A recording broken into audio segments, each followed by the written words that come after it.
Salut, c'est OG. Aujourd'hui on se retrouve pour la deuxième vidéo de l'aménagement du camion de pompier. On va attaquer les structures tasseaux de la cuisine et du lit aujourd'hui.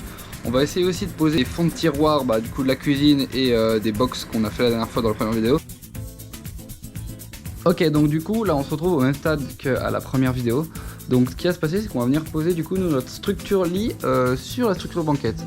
C'est pour déjà surélever le lit et créer du rangement sous le lit et à l'intérieur du lit, donc c'est vraiment juste une technique en plus pour avoir de la place.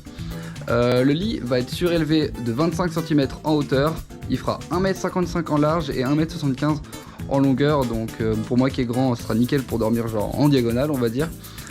Si jamais j'ai loupé pas mal de vidéos à filmer, donc il y aura sûrement des coupures où le chantier avancera bien plus vite que prévu, mais ne soyez pas choqués, je pense que vous êtes même habitués.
Voilà, 1 à 3.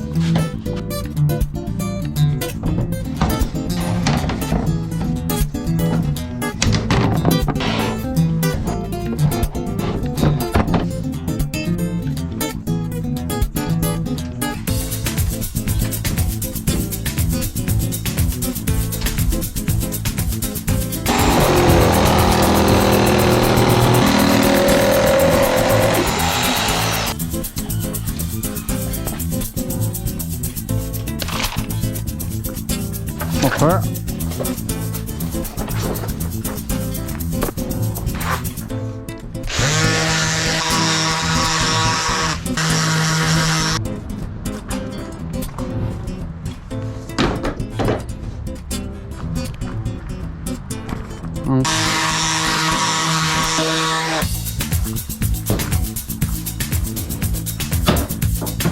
Et voilà.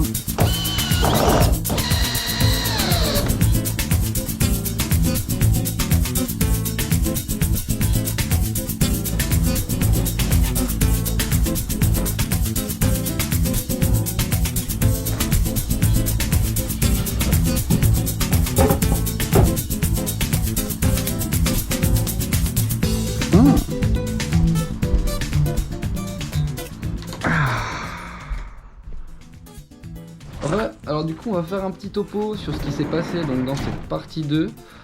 Premièrement on a pu poser du coup les deux assises banquettes, donc la banquette double place à gauche et la simple à droite. C'est rien de bien compliqué, c'est deux assises, deux coupes carrées, donc c'est vraiment super simple. Au niveau du lit, on a posé toutes les lattes de lit et les fonds de tiroir et de rangement, donc en brun clair et en brun foncé.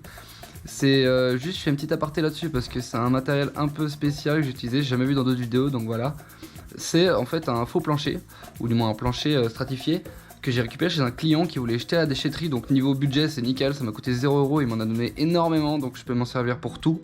Ce qui est latte de lit, covering des meubles, on verra comment je vais m'en servir. Mais du coup c'est un matériel souple et super simple à découper, donc pour les lattes de lit et les tiroirs c'est super, parce que niveau des lattes de lit on cherche pas du coup une rigidité de matériel. Et pour les fonds de box comme là, on voit très bien qu'en fait j'ai juste à le retourner et à le mettre au niveau de fond de box, et ça protège le sol de base et c'est vraiment super. Donc là-dessus je suis très content. Au niveau de la cuisine, je n'en parle pas trop dans cette vidéo parce qu'on va tout finir sur la partie 3 et 4. Donc je préfère vous laisser ça pour la partie 3 et 4, pas forcément rallonger la vidéo.